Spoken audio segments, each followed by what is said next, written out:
Now, the opposition leader Tony Abbott has been reacting to the budget. He spoke to Sabra Lane on ABC Radio's AM program a short while ago. Look, if the government had been fair income about that company tax cut, it should have declared it to be a matter of confidence and said to its Green partners in government, you've got to back it. But you would have opposed it if it come to Parliament? Well, we always said that a tax cut funded by a tax increase is not a cut, it's a con. And we never supported the mining tax. We still don't support the mining tax.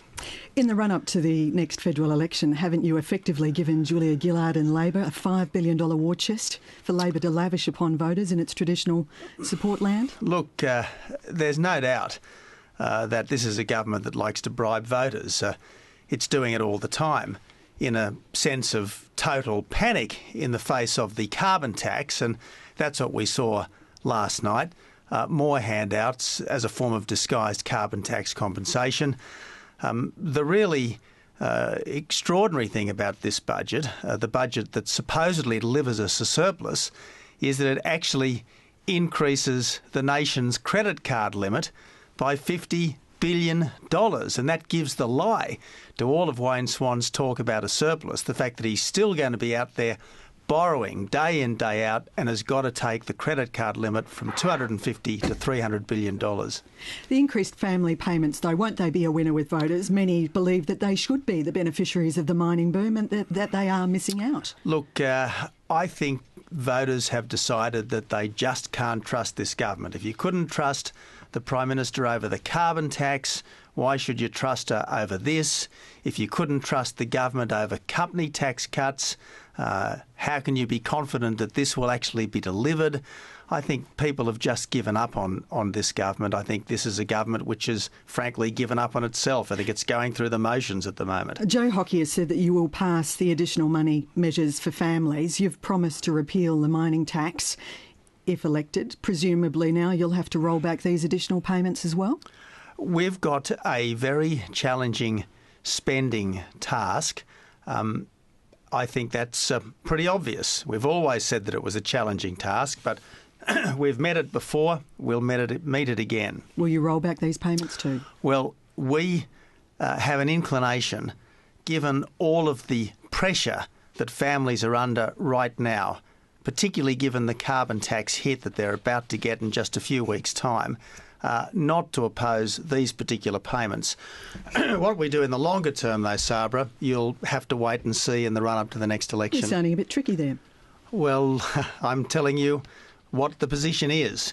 We will tell you what we are going to do in the longer term in the run-up to the next election. At a time when Europe is tanking again and our biggest customer, China, is cutting growth to take the heat out of their economy, you'd have to admit that delivering a budget surplus in those conditions is pretty impressive. Sabra, let's remember exactly what happened last night. Last night, they forecast a surplus that is so small it's almost invisible to the naked eye. That's how small it is, and it's just a forecast. What they also confirmed, and it's a surplus, Tony what they also confirmed last night was that the current year's deficit is going to increase from $23 billion to $44 billion, and the overall fiscal position deteriorated by $26 billion from last year's budget to this year's budget. Now, that's hardly a great result. As someone on the Conservative side of politics, you're meant to philosophically champion smaller government. Surely you would welcome, the Fin Review today says that this budget, it's the biggest cut in government spending in 24 years. Well, it's actually the biggest increase in government revenue since the mid-80s.